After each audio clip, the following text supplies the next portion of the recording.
Bonne année 2025 à toi. Je crois que c'est la deuxième vidéo où je te souhaite la bonne année, mais c'est pas grave, on n'en a jamais assez. Donc en général, en début d'année, tu vois, c'est vraiment la période où on a envie de poser des intentions, de faire peut-être des tirages de tarot pour l'année. Et aujourd'hui, j'avais envie de t'expliquer pourquoi personnellement, je fais jamais de, tu sais, de roue de l'année. Là, le tirage en 12 cartes selon janvier, février, mars, avril, etc.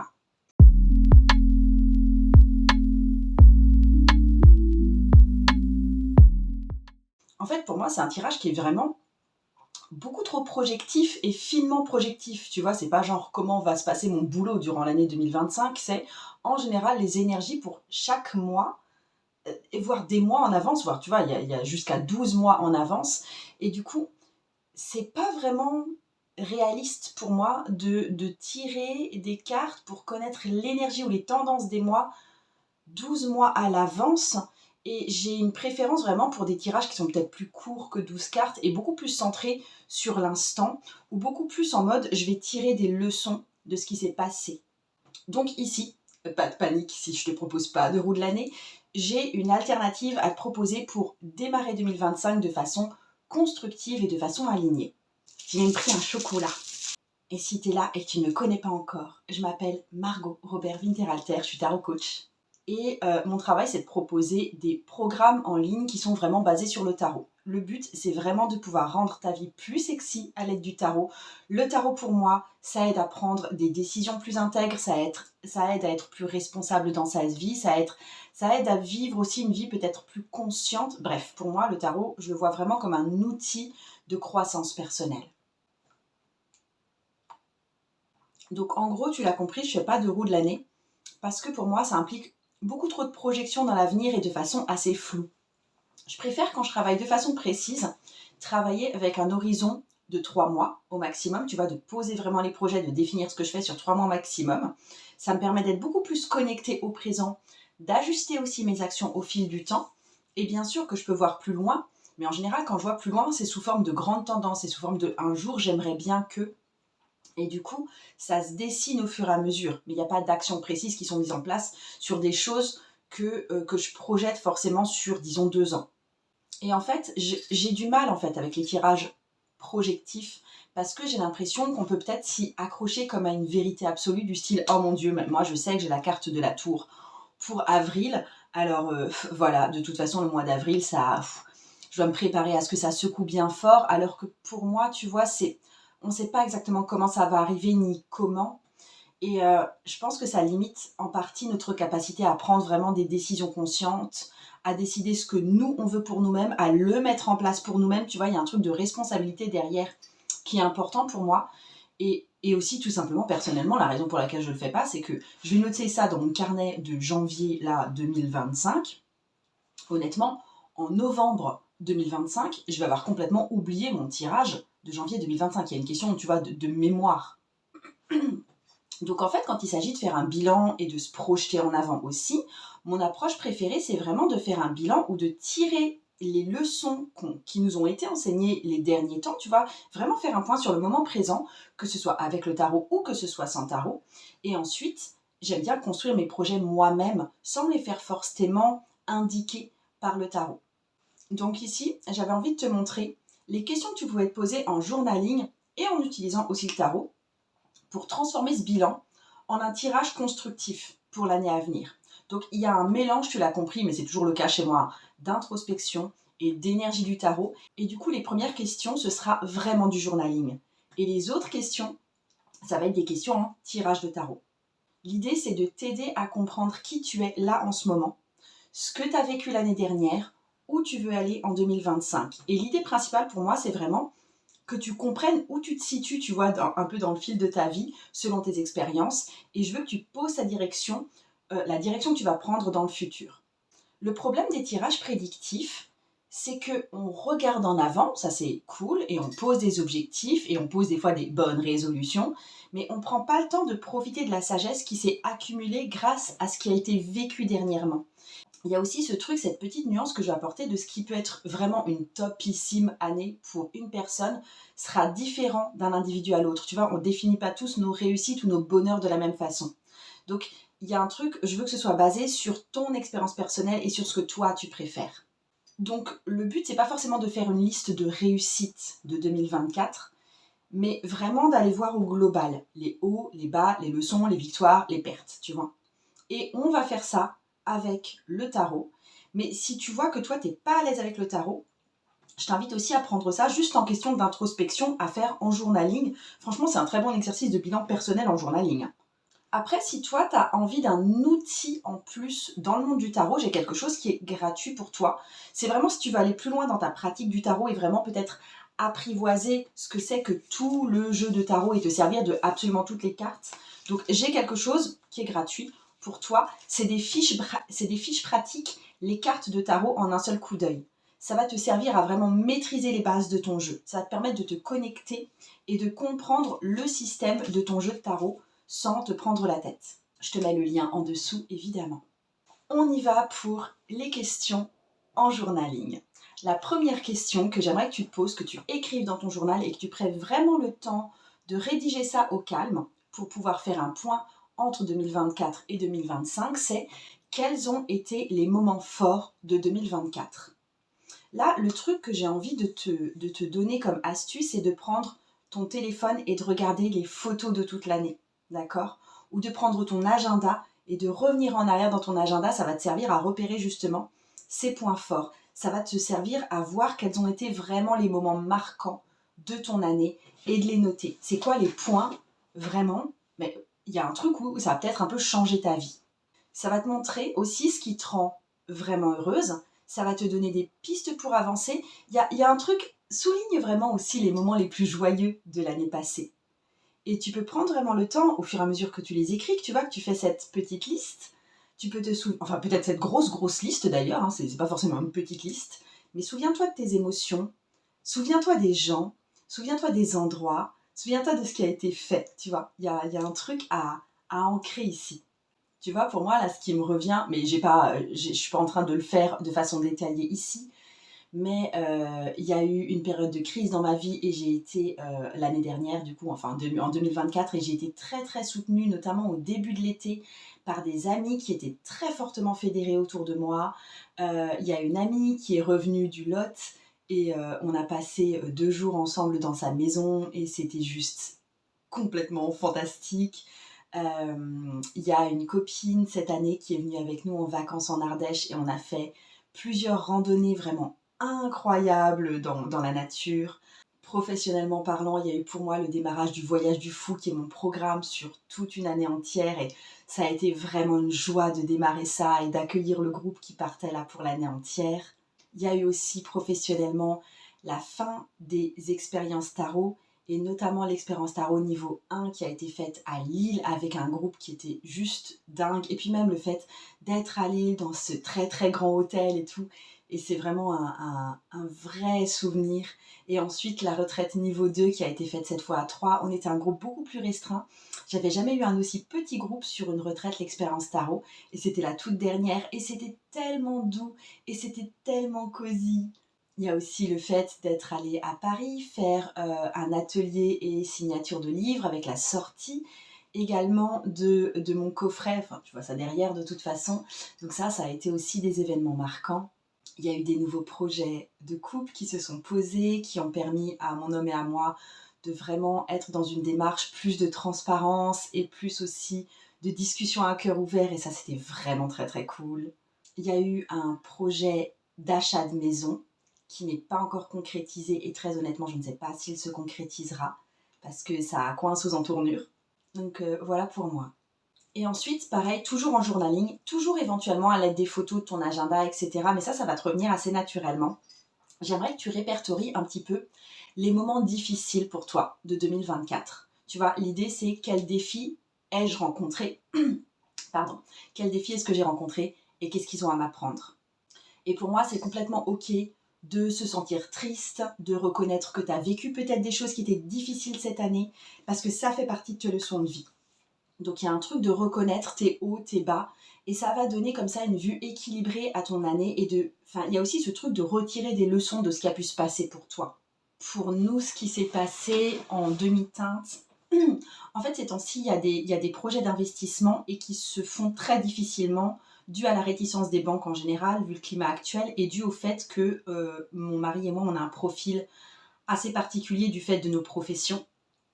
Moi en indépendante, lui qui a arrêté son boulot d'indépendant, qui maintenant est embauché, bref. Et du coup, il y a eu un refus en début d'année. Et peut-être que là, la fin d'année 2024, on n'avait pas eu aussi des super super bonnes nouvelles. Donc il y a tout le pan investissement de notre vie, honnêtement, qui a un petit peu grincé aux entournures, et c'est le moins qu'on puisse dire. Il y a eu aussi une grosse, grosse, grosse crise entre nous. Enfin voilà, tout n'a pas été fluide, mais tout a permis aussi de discuter et d'échanger, de remettre les choses à plat cette année. Ça a vraiment été une année assez charnière en termes de vie de couple. Mais du coup, il y a eu des passages qui ont été durs à traverser, en fait. Il y a un événement, j'ai du mal à classer en positif ou en négatif. Et très honnêtement, je pense que je vais plutôt le classer en positif. C'est le décès de ma grand-mère qui est décédée, elle a 102 ans, tu vois. Et du coup, c'était un départ auquel tout le monde s'attendait plus ou moins. Et ça s'est passé vraiment dans la douceur. Il n'y a pas eu de douleur particulière, tu vois. Elle est vraiment juste fatiguée et elle s'est pas réveillée le lendemain matin. Et du coup, moi, je suis allée en Suisse où elle a vécu pour les funérailles. Et c'était vraiment un moment familial super sympa, même si c'était un adieu. Mais ouais. Ah, dans les moments sympas aussi, j'ai pas dit, il y avait toute cette ouverture très très très récente pour moi au niveau spirituel à tout ce qui est la consultation des archives akashiques. Et ça, pour le coup, c'est un vrai élan spirituel renouvelé. Retrouvailles avec le tarot aussi dans une certaine mesure parce que j'avais laissé tomber une partie de ma pratique en début d'année. Et il y a eu comme un renouement vers, en tout cas, le dernier trimestre là de 2024. On va passer ensuite aux questions tarologiques à proprement parler. Je te montre ça avec le jeu The Children of Litha. Donc, on va se faire un tirage en 5 cartes. Hop, tu les disposes un petit peu comme tu veux, ça va pas être méga important pour moi. Carte 1, ça va être ce que j'ai appris sur moi-même. Tu vois, l'idée ici, c'est qu'est-ce que je dois retenir de cette année en termes de force, de faiblesse ou de prise de conscience. Donc ici, ça va vraiment être les leçons à retirer de tes succès, de tes échecs, en te concentrant sur ta croissance personnelle. Ici, je t'ai tiré un 9 de coupe. Cette carte, elle va te permettre de pointer les fois où tu as incarné une personne que tu veux pas être dans ton travail, dans tes relations, ou les endroits où il peut y avoir de la friction, ou reconnaître tes limitations. Mais ça va aussi être pointer là où tu as incarné justement la personne que tu as envie d'être, reconnaître tes forces. Et je pense que la grande leçon de l'année pour moi ici, avec un 9 de coupe aussi, c'est vraiment l'aspect relationnel de cette année. Franchement, cette année, elle a été très très axée sur les relations, le cercle amical qui s'est vraiment élargi aussi ces temps-ci avec nos nouveaux projets à mon homme et à moi.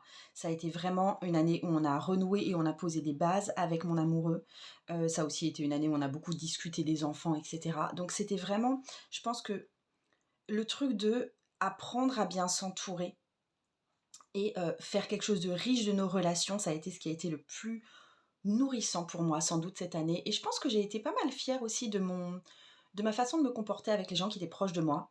Ouais, ça c'est vraiment la leçon numéro un. Je pense que là, tu vois, tout ce que je viens de te dire vraiment de personnel à mon sujet, j'écrirai plus et j'irai plus voir ce qui, justement, au niveau relationnel, a été extrêmement impactant, ce qui m'a plu, ce qui m'a déplu, là où j'ai pas été fière, là au contraire, j'ai été très fière. J'irai vraiment décortiquer ça beaucoup plus en profondeur une fois que j'ai tiré la carte.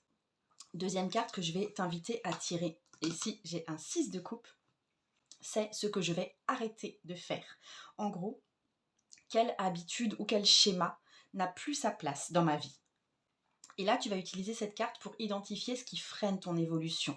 Tu vas identifier des habitudes ou des routines ou des activités qui ne te servent plus ou qui n'ont rien à voir avec ce que toi, tu veux atteindre pour toi. Et tu vas identifier et poser ce que tu vas arrêter et ce qui empêche actuellement ton progrès. Et ça va créer comme ça de l'espace pour des changements positifs. Il y a un truc chez moi, tu vois, ce que me dit cette carte, c'est qu'il y a un facteur vraiment. Je suis pas mal une maman protectrice en fait. Je sais pas que je fais tout le temps gaffe avec les enfants, je sais pas que je suis ultra contrôlante, mais tu vois, je les emmène peu à peu vers l'autonomie et j'ai envie de leur éviter le plus de merdouilles possible. Et du coup, il y a un truc où je les chouchoute ou je veux, tu vois, pas forcément les envoyer travailler, mais leur pourvoir le plus d'argent possible, etc. Et je pense pas que je fais toujours les bons choix par rapport à ça. Je pense qu'il y aurait besoin pour eux de vivre un peu plus de friction que ça. Ils ont peut-être besoin d'un peu plus de dureté en tant que jeunes qui apprennent la vie quelque part. Et que moi, je suis toujours dans ce truc de «Oh, mais je suis leur maman, je vais les bichonner, tu vois, il faut qu'ils restent en sécurité, il faut qu'ils soient bien, il faut qu'ils... blablabla». Et je pense que ce truc que je vais arrêter de faire, c'est arrêter d'être la maman qui pourvoit à tout et qui est toujours là. Et c'est super chaud à faire pour moi. C'est surtout avec mes 2 filles. Ah non, avec mon fils aussi, c'est pas vrai que c'est que mes 2 filles. Et il y a cette maman pour moi qui est là et qui protège 2 petits dauphins, tu vois? Et avec le 6 de coupe qui est particulièrement une carte d'enfance en plus.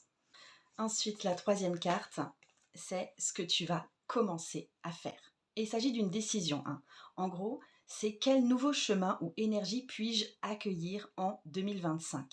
Ici, tu vas identifier de nouvelles habitudes, de nouvelles routines, des activités à démarrer avec la nouvelle année. Donc c'est une opportunité ici d'apporter peut-être plus de joie, peut-être plus de paix dans ta vie, peut-être plus de dynamisme dans ta vie, j'en sais rien. Et tu vas regarder peut-être aussi avec un œil bienveillant, avec de la compassion, les choses que tu voulais faire l'année dernière et qui ne sont pas arrivées.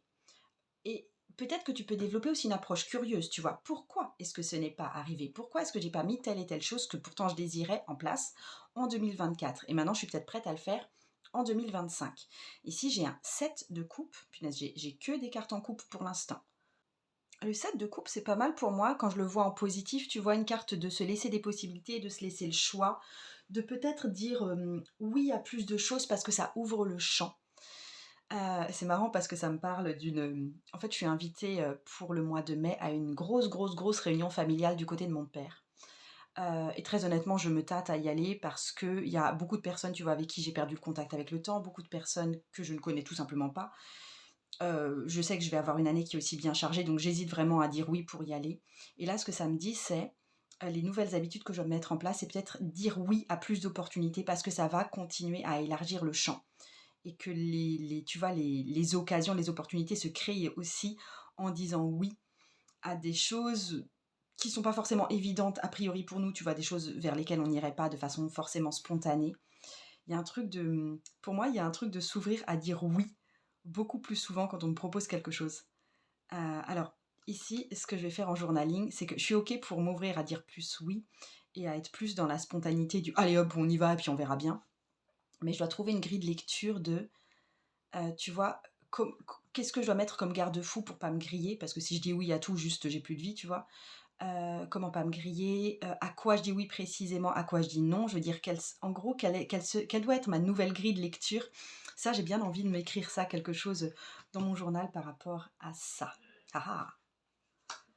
Quatrième carte, avec les amants. Ouf, un arcane majeur, miracle. Ce que je vais continuer à faire, ok?